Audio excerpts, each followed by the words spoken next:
شبابا قد أنابا وإلى الله استجابا إن من يرجو الثواب لا يبالي.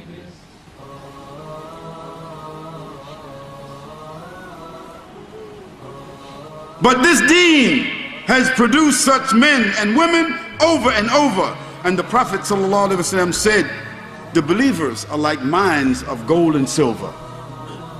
The believers are like mines of gold and silver. The best of them in the Jahiliyyah will also be the best in the day of Islam if they believe. So let us look. We see Umar ibn al-Khattab radiallahu anhu, the worst in his opposition to Islam. But the best in the Jahiliyyah.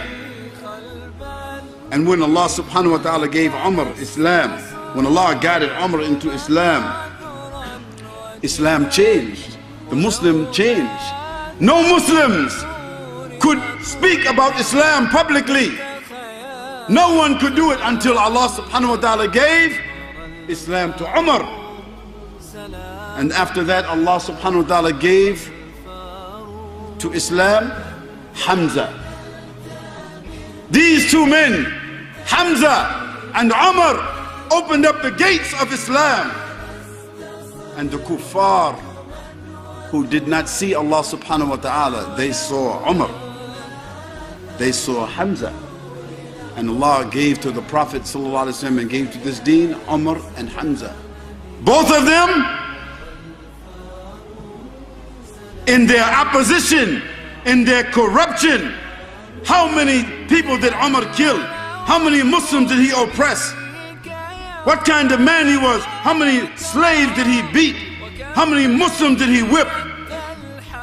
Umar, this man, read his life and see how immediately how Allah subhanahu wa ta'ala changed his heart.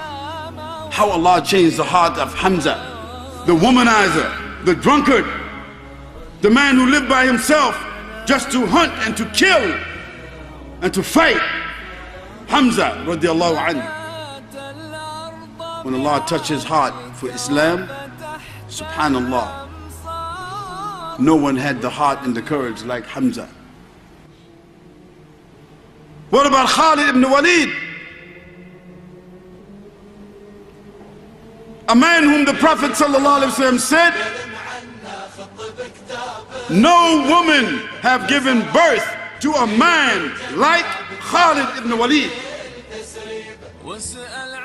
He meant in terms of his courage. He meant in terms of his ability to fight and to defend in his vigilance. It was said that Khalid ibn Walid, he would never sleep on the ground while he was out in the field. He let his soldiers sleep, but he slept on his horse. And it was said that Khalid ibn Walid, he had the courage of 10,000 men. 10,000. That if 10,000 Roman soldiers knew Khalid was coming with 100 men, they did not want to meet him with 100 men. 10,000.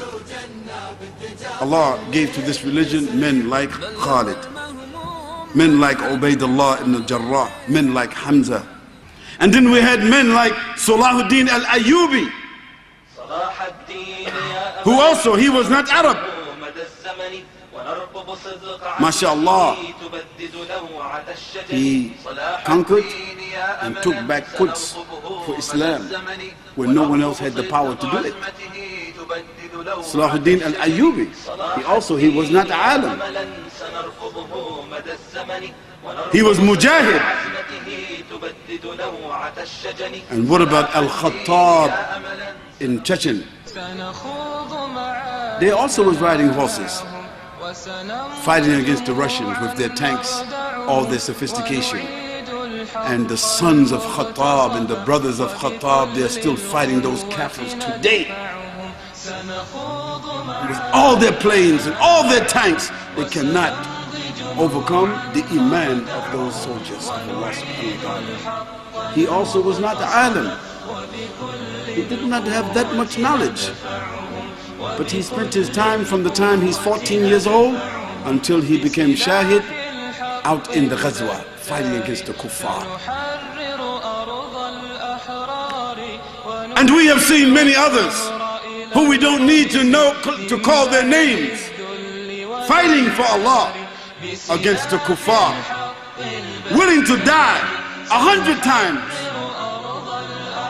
while we sleep, to allow us to rest and to enjoy our properties and our homes, to bring some dignity back to Islam. Some of them are still fighting today. We have seen the valor, the sacrifice, the commitment of individuals who themselves, they were not scholars. But we must also know that Allah subhanahu wa ta'ala gave to this deen two kinds of people. The scholars and the students of knowledge who remained until the mujahideen came back. But this deen has been preserved on the inside by the ulama and the fuqaha and the students of knowledge.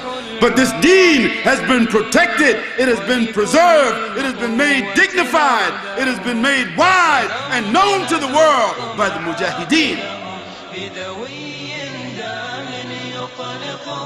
وسنمحو العار بأيدينا وبكل القوة نردعهم وبكل القوة نردعهم سنخوض مع